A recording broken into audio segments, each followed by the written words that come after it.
तो हेलो दोस्तों, मैं आ गया हूँ वापस एक न्यू क्लासिक अपडेटिक वीडियो लेकर। तो आज वाली वीडियो में बात करने वाले हैं एक स्पेशल क्लासिफिक वीडियो के ऊपर। तो आज वाले हम वीडियो में बात करने वाले हैं बच्चों स्पेशल पॉइंट के ऊपर, जो है हमारा राजस्थान के अंदर कांस्टेबल भर्ती, पुलिस कांस्टेबल भर्ती निकल चुकी है और नोटिफिकेशन भी जो ऑफिशियल डेट डाल दी गई है 9 अप्रैल को। जो है आपका जो है ये नोटिफिकेशन आ गया था। मैं कुछ काम से जो है बिजी वगैरह था, इसीलिए आपको बता नहीं पाया, लेकिन 9 तारीख को जो आपका नोटिफिकेशन आ गया है। अब इसके बारे में जान लेते हैं क्या योग्यता वगैरह क्या है, फार्म कब तक भरे जाएंगे। ऐसे फार्म भरना स्टार्ट हो चुके हैं, लेकिन कब तक भरे जाएंगे वो आपको मैं बताऊंगा, और कहाँ तक जो है आपके ये प्रोसेस चलने वाला है, क्या सिलेबस है, सब कुछ इस वीडियो का मैं बताना हूँ। इस वीडियो को पूरा देखो और मेरे चैनल को सब्सक्राइब कर दो, ठीक है। चलो स्टार्ट करते हैं। तो सबसे पहले आपको मैं महत्वपूर्ण चीज़ें बताने वाला हूँ, कोई फालतू की चीज़ें नहीं बताऊंगा, जो आपके लिए काम है। तो सबसे पहले तो आपको ये देखना है कि देखो ये आपका दूसरा पॉइंट कि आवेदन पत्र ऑनलाइन रोजकॉम इन्फो सर्विसेज द्वारा संचालित समस्त ई मतलब इसको समाचार पत्रों में प्रकाशित होने पश्चात दिनांक 28/4/2025 से 17/5/2025 भरे जा सकते हैं। तो बच्चों सीधी बात बता रखी है कि 5/17/2025 मतलब कि अभी भी 17 दिन आपके पास 17-18 दिन पड़े हैं। 17-18 दिन पड़े हैं आपके लिए, तो आप इस फॉर्म को फिल कर सकते हो, ठीक है। आपको जो है 20 दिवस का टाइम दिया गया है फॉर्म भरने के लिए, ठीक है। आगे चलते आवेदन की सलाह दी जाती है कि ऑनलाइन आवेदन की अंतिम तिथि है। और बच्चों ये साफ लिखा गया है कि आवेदन को जो है स्टूडेंट को सूचित किया जाता है कि आवेदन की लास्ट तिथि को इंतजार करने से अच्छा है कि फार्म जल्द से जल्द फार्म भर दें, जल्द से जल्द जो है फार्म आप भर दें, ठीक है। अब आपको इंतजार नहीं करना कि फार्म की लास्ट डेट होगी तब भरेंगे, नहीं, आपको फार्म भर देना है, ठीक है। और देखो बच्चों इसमें लिखा है कि आवेदन पत्र भरने की अंतिम तिथि जो है वो 50 दिनांक 18/5/2000 से 20/5 तक 3 दिवस आवेदन पत्र संशोधन। बच्चों आपको विंडो यानी कि संशोधन के लिए भी आपका पोर्टल खुला जाएगा, वो है 18 तारीख से खुलेगा। आपके 17 तारीख को फॉर्म बंद हो जाएंगे। उसके बाद में आपको कोई गलती कर दी है फार्म के अंदर, तो फार्म के सुधार के लिए आपको 18 तारीख से 20 तारीख तक जो है आपको जो है संशोधन विंडो खुलेगी, जो कि वो मैच 3 दिनों के लिए खुलेगी। और आप इसको कोई संशोधन करते हो तो आपको 300 रुपये देने पड़ेंगे, ठीक है। आवेदन द्वारा केवल एक ही आवेदन किया जा सकता है। संलग्न व्यक्ति पत्र अंकित जिला यूनिट बटालियन के लिए आवेदन मान्य है, ठीक है। बच्चों आपके आवेदन प्रक्रिया आपको जरूरी नहीं है सीट। इसमें देखो आपको कुछ बातें जो देख लेते हैं क्या है आवेदन प्रक्रिया के लिए, जो है आपके लिए सीट। देखो इसमें लिखा है कि यहाँ से पढ़ेंगे अपन कि इस हेतु अभ्यर्थी को सर्वप्रथम अपना CAT सीनियर सेकेंडरी लेवल का ऑनलाइन आवेदन पत्र क्रमांक दर्ज करना पड़ेगा, ठीक है बच्चों। मतलब आपको CAT पास होना चाहिए। अभी योग्यता वगैरह देखेंगे, लेकिन फार्म कैसे बनना वो आपको मैं नहीं बताने वाला हूँ। फार्म तो आप सिंपल चीज़ें आप बता दें, खुद तो ऑनलाइन जाओगे तो आपको पता चल जाएगा, लेकिन जो बात स्पेशल है वो आपको बताऊँगा। पंजीकरण बच्चों शुल्क की बात कर लेते हैं। देखो सामान्य वर्ग और क्रिमिनल श्रेणी के जो पिछड़ा वर्ग आते हैं, अति वर्ग और राजस्थान से जो बाहर के आवेदकों है उनके लिए 600 रुपये रखा गया है। और राजस्थान के नॉन क्रिमिनल श्रेणी के पिछड़ा वर्ग और अति पिछड़ा वर्ग और आर्थिक रूप से कमजोर वर्ग, अनुसूचित जाति, अनुसूचित जनजाति TSP सहायता के लिए 400 रुपये। मतलब OBC जनरल कैटेगरी के आते हैं नॉन कैटेगरी वो 600 रुपये देगा, और जो नॉन कैटेगरी में नहीं आता है और जो SC ST है उनके लिए 400 रुपये लगेंगे। और CAT सीनियर सेकेंड लेवल परीक्षा के ऑनलाइन आवेदन करने दौरान एक बार ही पंजीकरण प्रणाली वन टाइम रजिस्ट्रेशन लागू होने के कारण इस आवेदन को भरते समय अलग से कोई पंजीकरण शुल्क नहीं देना पड़ेगा, ठीक है बच्चों। भर्ती है तो रिक्त पद कितने हैं, तो बच्चों देखो इसमें साफ रिक्त पद कितने देख लेते हैं कि जिला यूनिट की संचालित रोस्टर पत्रिका के अनुसार वर्गवार रिक्ति पदों की गणना निम्नानुसार की गई है। इन पदों को उत्कृष्ट खिलाड़ी कोटे के लिए आरक्षित 2% पद भी सम्मिलित है। इसके अलग अलग विज्ञप्ति जारी कर पत्रक से आवेदन पत्र आमंत्रित किए जाएंगे और वर्गवार आरक्षण राज्य सरकार द्वारा समय समय पर आदेश अनुसार किया जाएगा। विभाग द्वारा विज्ञप्तियों पदों की संख्या में किसी भी समय पर परिवर्तन किया जा सकता है। तो बच्चों सब में ये आता है कि ये कम या ज़्यादा कर सकते हैं। अब पढ़ेंगे आरक्षण। आरक्षण की आपको पता है कि जरूरत नहीं है बताने का, ऐसा 17 पेज है। ऐसा बताने बैठूँ तो बच्चों करीबन 2-3 घंटे का बनता है वीडियो, इसलिए मैं छोटी छोटी बातें बता रहा हूँ जो इम्पोर्टेंट है, ठीक है। अब वेतन या पेंशन क्या है, देखो बच्चों नियुक्ति के उपरांत 2 वर्ष की आप कालावधि के लिए परिवीक्षाधीन प्रतिशांति के रूप में 14,600 रुपये आपको मासिक। बच्चों आपको पता है राजस्थान सिस्टम है कि 2 साल आपके प्रीवियस ईयर होते हैं, मतलब 2 साल आपको जो है ट्रेनिंग पर रखा जाता है। 2 साल की आपको जो है तिनका आधी मिलती है, आप जो आपको 40 यहाँ पर जो तिनका मिलेगी आपको वो मिलेगी 14,600 रुपये 2 साल के लिए। उसके बाद में तिनका जो है जो रियल में तिनका होती है वो मिलेगी। और आपका 7वें वेतन का आयोग, मतलब इसके अंदर 7वां वेतन का आयोग लग रहा है, इसलिए आपके 7वें वेतन के आयोग के हिसाब को वो दिया जाएगा। और ये जो है 5वें लेवल की परीक्षा है, तो आपको जो है वेतन के नियम से अन्य भत्ते होंगे। ठीक है बच्चों, अब हम बात करते हैं पात्रता योग्यता क्या है। देखो बच्चों, पात्रता योग्यता क्या है वो देख लेते हैं। इसमें लिखा है कि मान्यता प्राप्त स्कूल शिक्षा बोर्ड सीनियर सेकेंडरी द्वारा 12वीं कक्षा समकक्ष उत्तीर्ण, 12वीं कक्षा को समकक्ष उत्तीर्ण होना अनिवार्य लिखा है इसके अंदर। फिर उसके अंदर लिखा है कि भाई कांस्टेबल ड्राइवर भी है इसके अंदर पात्रता है, तो आवेदन पास LMV HMV दोनों बैग ड्राइविंग लाइसेंस दिनांक इतने तक आपको बनना होना चाहिए जरूरी। आयु सीमा देख लेते हैं। तो आयु सीमा में आपको लिखा है कि भाई 1 वर्ष का शिथिलन प्रदान किया गया है। वायु की गणना 1 जनवरी 2000, वायु की जो आपकी आयु है उसकी गणना जो है 1 जनवरी 2026 को आपको से गिनी जाएगी कि आप 18 साल की या 17 साल की है या नहीं है। इसमें करीबन जो है मेरे हिसाब से 18 साल उम्र रखी गई है। अभी आपकी जो है निम्न तिथि के बाद जन्म नहीं हो सकता। देखो जो इन तिथियों के बाद में आपका जन्म तिथि नहीं मानी है, जैसे कि EWS के लिए और ST SC BC और MBC, उसके लिए जो है पुरुष और महिला के लिए एक, सामान्य के लिए तो बच्चों 1/1/2008 के बाद में आप माने नहीं होंगे। निम्न तिथि के लिए पूर्व का जन्म नहीं हो सकता। इसके बाद, इससे पहले है तो आप जन्म नहीं भर सकते, पर जन्म मान्य नहीं है न्यूनतम आयु तिथि। इससे बाद में, इससे पहले है तो आप नहीं कर सकते, इसके बाद में तो सॉरी, और इसके पहले है तो आप फार्म नहीं भर सकते। ठीक है बच्चों, ये आप खुद देख लो, समझ जाओगे आप। ये छोटी छोटी चीज़ें हैं, आप देख लो। हम अब शारीरिक बच्चों, इसके अंदर शारीरिक आपका टेस्ट होगा राजस्थान पुलिस अधिनियम सेवा नियम 1999 से 14 नियम के अभ्यर्थी की ऊंचाई सीने और मापदंड के लिए। अब देखो मापदंड के लिए क्या है, देखो बच्चों न्यूनतम ऊंचाई जो है पुरुष के लिए तो 168 जो है सेंटीमीटर जो है आपके पुरुष के लिए लिखी गई, मेन के लिए। ठीक है, और महिला के लिए आपकी लिखी गई 152। ये आप देख सकते हो खुद, मैं आपको बता देता हूँ। ये आप देखो, आपको पुरुष के लिए रही 168, और थोड़ा जूम आउट करके देख लेते हैं इसको। Okay okay okay okay okay, तो पुरुष के लिए जो है जो आपकी 168 रखी गई है। ठीक है, और महिला के लिए 152 मीटर सेंटीमीटर।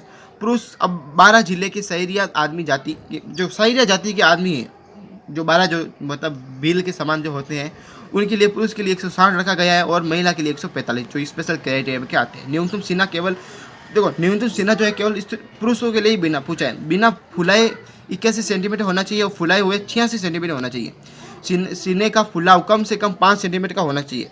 अब महिला में लागू नहीं होगा, और इसके लिए जो 12 जिले के बारे हैं, उन फुलाई के लिए 74% और फुलाने के लिए 79, और ये सेम लागू है फुलाई से, और महिला के लागू नहीं।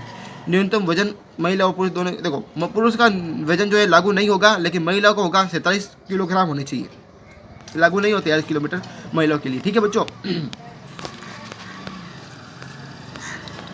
अब देखो नोट, यदि सामान्य क्षेत्र के उपरांत उपरोक्त वर्णित शारीरिक मानदंडों के अनुसार अनुसूचित जाति जनजाति के सभी अभ्यर्थी उपलब्ध नहीं होते हैं, तो उन्हें ऊंचाई व सीने में 5 सेंटीमीटर की छूट दी जाएगी। ठीक है, पहाड़ी एवं आदिवासी क्षेत्र अभ्यर्थियों के लिए राजस्थान पुलिस अधिनियम सेवा इतने के तहत अंतर्गत मानदंड होंगे, और सारे महिला अभ्यर्थियों के लिए अतिरिक्त समस्त महिलाओं अभ्यर्थियों के लिए निर्धारित न्यूनतम ऊंचाई 152 सेंटीमीटर से वजन 147.5 की छूट दे देखी है। ठीक है, अब चिकित्सा मानदंड आपको देख लीजिए, कोई जरूर नहीं है, पर तो अभी आपको बता देता हूँ कि कार्मिक विभाग द्वारा स्वास्थ्य परीक्षण के संबंध में जारी दिशा निर्देश क्रमांक इसके अनुसार आपको इतना के अनुसार अभ्यर्थी न्यूनतम निकट J1 72 आँख और J2 72 आँख होनी चाहिए।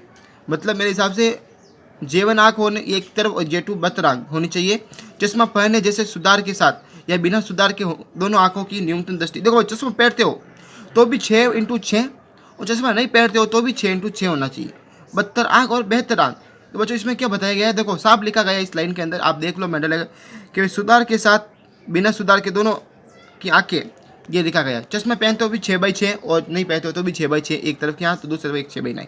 अभ्यर्थी मानसिक रूप से जागरूक, संदृढ़, स्वास्थ्य वाला एवं शारीरिक विकारों दोषों मुक्त होना चाहिए। अभ्यर्थी सगुणग्रस्त नहीं होना चाहिए। ठीक है, और अभ्यर्थी के घुटने आपस में देखो बच्चों, अभ्यर्थी के घुटने जो है आपस में टकराने, नसें फूली हुई होना, भेंगापन, रतौंधी, रंग दृष्टि दोष, हल्का हकला कर बोलना, या पैर समतल, या हर्निया, शल्य प्रॉब्लम, या फिर अन्य कोई विकृति अंग भंग जो कर्तव्य पालन के बाधक हो, ये नहीं हो सकते। तो बच्चे ये इंपॉर्टेंट चीज़ें होती हैं, देख लेना। ठीक है, आगे चलते हैं, जो इंपॉर्टेंट है वही बताने वाला हूँ मैं आपको, ज़्यादा कोई डीप ले जाने वाला हूँ। प्रक्रिया देख ले बच्चों, प्रक्रिया क्या है, भर्ती की प्रक्रिया वो देख ले, आपको जो इंपॉर्टेंट है वही मैं बताऊँगा, जैसे मैंने बोला है। चलो स्टार्ट करते हैं। देखो इसमें क्या लिखा है, कांस्टेबल पद चयन राजस्थान पुलिस अधीन। देखो बच्चों में लिखा है कि आपके परीक्षा के विभिन्न चरणों का अंकों का गणन कैसे होगा, कि किस लेवल का परीक्षा, मतलब कौन सा सब्जेक्ट कितने नंबर का। तो इसमें लिखा है कि परीक्षा चरण कांस्टेबल सामान्य, कांस्टेबल चालक और कांस्टेबल बैंड। बच्चों 3 प्रकार की आपकी भर्ती निकली है, कांस्टेबल सामान्य, कांस्टेबल चालक जो चालक गाड़ी चलाता है, और कांस्टेबल बैंड। तो आपके क्या है और क्या नहीं है। देखो बच्चों, लिखित परीक्षा ओमार शीट बेस होगी, ठीक है। ओमार शीट 150 नंबर की होगी, सामान्य और चालक में 150, लेकिन बेड में कोई लागू नहीं, ठीक है। बताते हैं शारीरिक दक्षता मापतौल। देखो योग्यता क्वालिफिकेशन, तो दिन में शारीरिक मानदंड माना गया है। दक्षता परीक्षा यानी कि लागू नहीं होगा, सामान्य 30 नंबर का ये कांस्टेबल चालक में और 30 नंबर कांस्टेबल बैंड में होगा, ठीक है। और विशेष योग्यता जैसे NCC, होमगार्ड एवं पुलिस वगैरह जो प्रमाण पत्र होते हैं वो कांस्टेबल सामान्य 20 नंबर का होगा,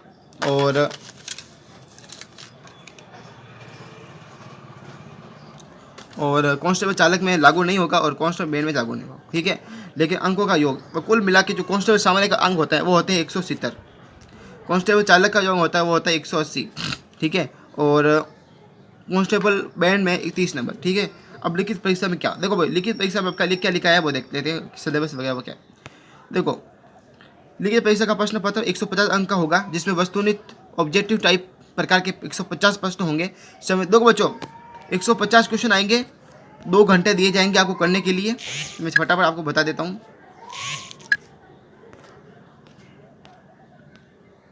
ठीक है। 2 घंटे आपको मिलेंगे और प्रत्येक प्रश्न का सही उत्तर देने पर 0.1 दे अंक। और बच्चों 1 नंबर का आपको एक सवाल, एक आंसर क्वेश्चन का 1 अंक मिलेगा। उत्तर देने प्रश्न के लिए निर्धारित अंक का 25 अंक काटा जाएगा, और बच्चों गलत उत्तर देगा तो आप 25% आपके अंक काटे जाएंगे। प्रश्न पत्र पाठ्यक्रम अंकों का विवरण एवं प्रत्येक भाग प्रश्नों का निम्न कैसे। देखो विषय, देखो विषय क्या, भाग विषय प्रश्न अंक सब बताएंगे। देखो विवेचना, तार्किक योग्यता, सामान्य गणित और कंप्यूटर सामान्य ज्ञान। तो ये जो रीजनिंग वगैरह वो है वो 60 नंबर की आपकी आएगी, ठीक है। अंक भी 60 होंगे, यानी एक क्वेश्चन का 1 आंसर।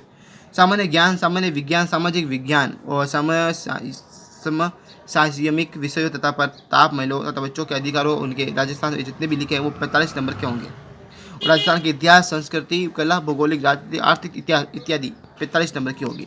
कुल मिला के आपको 150 नंबर आने पूछेंगे क्वेश्चन आने वाले, ठीक है। देखो जनरल वालों के 40% पासिंग मार्क्स रखे गए हैं, और ST वगैरह आते हैं उनके लिए 36% रखा गया है। सिंपल बात बताते हैं। यदि आपको कुछ और जानकारी लेनी है तो आप इस वेबसाइट के ऊपर जाके बार बार विजिट कर सकते हो, आपको पता चल जाएगा। आवेदकों के लिए लिखित परीक्षा ओमार आधारित जून, जो माह है वो जून जुलाई 2025 आयोजित की जाने की संभावना। और बच्चों एग्ज़ाम जो हैं आपके कब होंगे, तो आपके एग्ज़ाम जो है वो जून या फिर जुलाई 2025 तक होने की संभावना बताई गई है। देखो आप लिखा है कि जो एग्ज़ाम है आपके जून जुलाई में 2025 के होने की पूरी संभावना है। और मेरे हिसाब से यदि ऐसा ही सही चलता गया तो ये बिल्कुल करा देंगे ये तारीख इस एग्ज़ाम, ठीक है। तो एग्ज़ाम की अब जल्दी है, क्योंकि आज अप्रैल ख़त्म होने वाला है, तो मई और जून, ठीक है। तो आपके पास करीबन 1 महीना ही पड़ा है, क्योंकि बाई चांस जून के अंदर होता है तो 1 महीना ही पड़ा है। अप्रैल क्या, मार्च, अप्रैल और मई एक ही पड़ा है ना आपके पास, बस। जो मई 2 दिन के बाद शुरू होने वाला है। और देखो कांस्टेबल बैंड के आवेदकों हेतु लिखित, बच्चों कांस्टेबल बैंड के लिए आवेदकों हेतु लिखित परीक्षा नहीं होगी, ओमास बेस्ट परीक्षा नहीं होगी, कोई अलग ही परीक्षा होगी। शारीरिक दक्षता परीक्षा, फिजिकल क्वालिफिकेशन आपको बता दिए गए हैं, ज़्यादा बार बार आपको बताने की जरूरत ही नहीं है। अब बच्चों सामान्य, देखो शारीरिक दक्षता के लिए निर्धारित मानदंड। देखो बच्चों आपको क्या करना है कि पद कांस्टेबल के लिए, सामान्य चालक, बैंड तीनों के लिए जो है पुरुष 25 मिनट, यानी कि आपको क्या करना है, समस्त अभ्यर्थियों को शारीरिक दक्षता परीक्षा में उत्तीर्ण होने के लिए 5 किलोमीटर दौड़ लगानी है। देखो पुरुष के लिए तो 25 मिनट रखा गया है, महिला के लिए 35 मिनट रखा गया है, भूतपूर्व सैनिक के लिए 30 मिनट, और जो ट्राइबल सब प्लांट क्षेत्र में अनुसूचित जाति आते हैं वो 30 मिनट का, ठीक है। शारीरिक दक्षता दौड़ हेतु केवल एक ही अवसर प्रदान किया जाएगा, और शारीरिक दक्षता के लिए कोई अपील करने का अवसर दे नहीं है, एक ही मौका मिलेगा, कोई अपील नहीं कर सकते आप। ये सारी चीज़ें इसमें लिखी है, ठीक है। निर्धारित समय सीमा के दौड़ पूर्ण नहीं करने वाले अभ्यर्थी को शारीरिक दक्षता परीक्षा PET में अनुत्तीर्ण मानते हुए अभ्यर्थी अग्रिम प्रक्रिया में सम्मिलित। और बच्चों यदि आप इसमें पास नहीं होते तो आगे आप फिजिकल मेडिकल तक पहुँच ही नहीं पाओगे, ठीक है। आगे चलते हैं, मैं तो ज़्यादा नहीं रहूँगा, डीपली नहीं जाने वाला बच्चों, आपको फटाफट बताने वाला हूँ।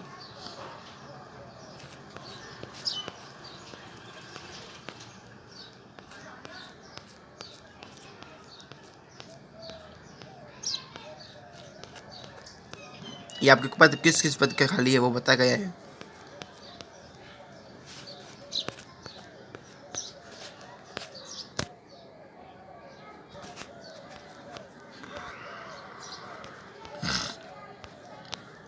थोड़ा अपलोड होने में समय लग रहा है बच्चों को, लेकिन बच्चों पद में तो है, क्योंकि करीबन 9000 प्लस पद है इसके अंदर। चलो बच्चों देखो, मैंने जब चीज़ बता दी, और बड़ी बात तो ये है बच्चों, आपकी जो एग्ज़ाम से हो रहे हैं ये आपका 12th लेवल का एग्ज़ाम है। कितना है? 12th लेवल का। तो करीबन आपको जो है बहुत ज़्यादा इसके अंदर तैयारी करने का समय मिला है आपको। करीबन देखो, मैंने इसके ऊपर एक वीडियो भी बना रखा है, और इसका वीडियो बनाया मैंने करीबन मार्च में बना दिया था। मैंने बताया था कि भाई आपके जो है एग्ज़ाम आने वाले हैं, मैंने सूचना भी प्रदान की थी, और सारी चीज़ें मैंने बता रखी है ऑलरेडी। मैंने सारी चीज़ें बता रखी है, वापस बता रहा हूँ ताकि आप पढ़ ले कर लें सारी चीज़ें, ठीक है। तो बस आज के लिए इतना ही, मिलते अगले वीडियो में। कम टू कम एक वीडियो, यदि वीडियो अच्छा लगे तो कमेंट शेयर सब्सक्राइब कर दें। और ऐसे न्यू वीडियो चाहिए तो पहले बात तो ये बताता हूँ, कोई डाउट है तो शर्माने की बिल्कुल जरूरत नहीं है आपको। पहले तो कमेंट बॉक्स के अंदर डाउट लिखना है, पीछे हैशटैग लगा देना है, और मैं समझूंगा आपको डाउट है तो मैं उसके ऊपर वीडियो लेके आऊँगा। यदि वीडियो कमेंट बॉक्स के अंदर समझाने के लायक है तो समझ दूंगा, यदि